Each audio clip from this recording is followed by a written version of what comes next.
All right. Let's work our squat skills today. So currently my right knee isn't moving as well as my left knee, but I still want to get some squats in. So how am I going to do this?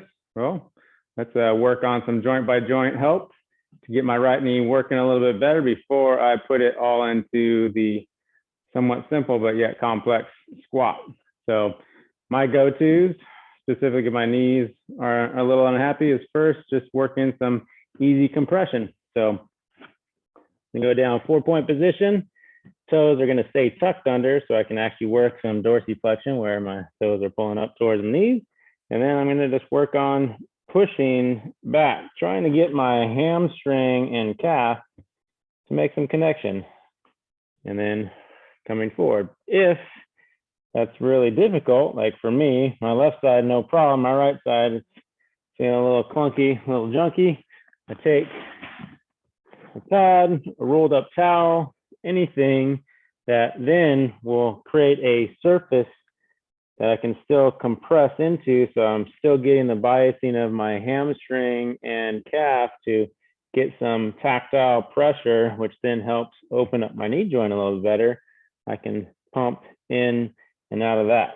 So for me, on my right side, this is way more comfortable to be able to compress this way than when it's not there. But after a few repetitions of doing that, pull it away, and all of a sudden, now that side's moving a bit better. Still a little crunchy at that end range, but still nice and easy as I pump through this.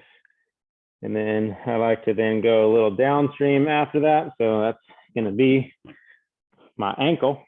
And then I'm just going to go inline. So I'm not having to address my hip too much. I'll keep my knee down. I'm going to have my hand right on top of my foot. And then I'm going to work on trying to drive, again, that dorsiflexion. But I'm using this hand and I'm actually pushing diagonally down into my bones of my foot there to drive pressure towards my heel as I shift forward. And again, I'm not letting that heel peel off, but I'm trying to get as much of this dorsiflexion, think of gliding my tibia forward as far as I can, because the better my ankle moves, the less my knee will have to go through its ranges. I'll do anywhere from 10 to 15 of those. Each rep should feel a little better and better. Be something normally I'd be doing with shoes off. And then once I finish that, then I actually will look at my tibia and work on some tibial internal external rotation. So that would be, so I can put my fingertips here right on either side of the tibia there. Obviously on the outside you have your tibia that's sitting there, but you're going to work on rotating. So if you look at my knee doesn't really move. But I'm trying to turn my tibia both internally and externally without moving my entire upper leg bone. So for a lot of people, this actually is a bit of a challenge as I rotate each way as much as I can. I have musculature that's driving this as well. So I'm not just using my hand to do that. My hands are just helping glide it as I move that tibia both directions, because in your deeper squat, you need this tibia to actually have some internal rotation capacity to allow that knee and hip to then function better. So again, anywhere from 8 to 10, really driving that range. And then we'll go back to upstream of the knee into my hip. I'm going to bring my foot to the in front of my down knee. And so this is provoking some hip external rotation of my thigh. And then I work on just trying to sit back as much as I can. And then coming back forward. I'm going to get stretch on both hips here simultaneously as I work on checking my hips back. Anywhere from 8 to 10 reps there, which actually should feel pretty good. And obviously, after you do one side, you would do the same thing on the other. And then I do the opposite. I would go into hip internal rotation, this is where you need something to block your foot. So like oftentimes I'd use just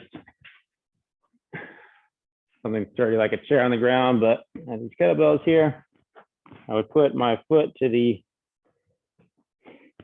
inside of that kettlebell anchors me, and then I can turn my body a bit. So now I've internally rotated my femur here, and I work on sitting back, and you should feel a fairly high pull as I go through that in my hip of that internally rotated thigh, rocking in and out of that.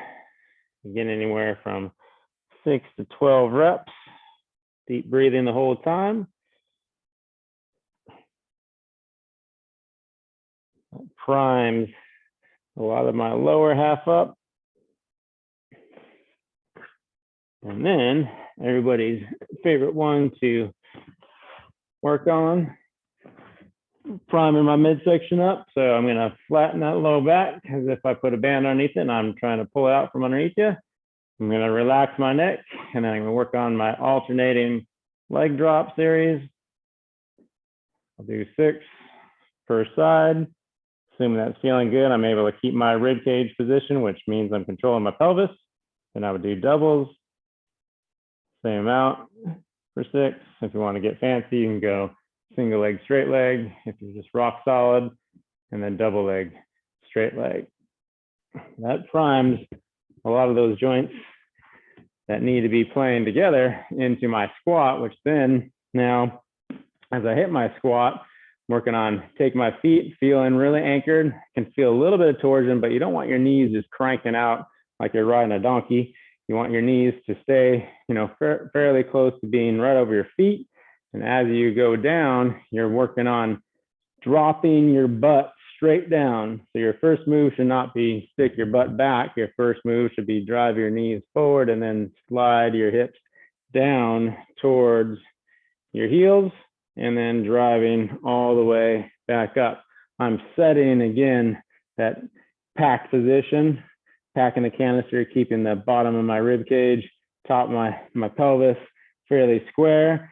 As I drop down, pull, I feel like I've Velcroed my feet to the floor and I'm pulling the floor up as I drop down into that squat. Again, I'm not flaring my knees way out.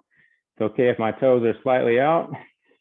As I'm almost, the way I feel when I'm going through these is I have like a ball that I'm slightly squeezing on, but also a band that I'm slightly pushing on. So all the players around my hips are doing their job to help hold stability as I work my way down.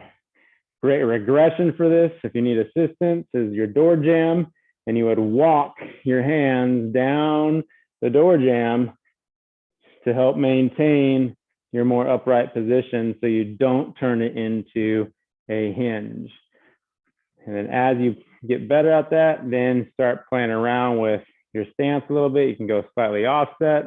You can go wider, narrower, but work on the basics first. One, are your joints that you're asking to move in this complex movement, multi-joint movement, first doing their job well, which is why we did all that breakout first.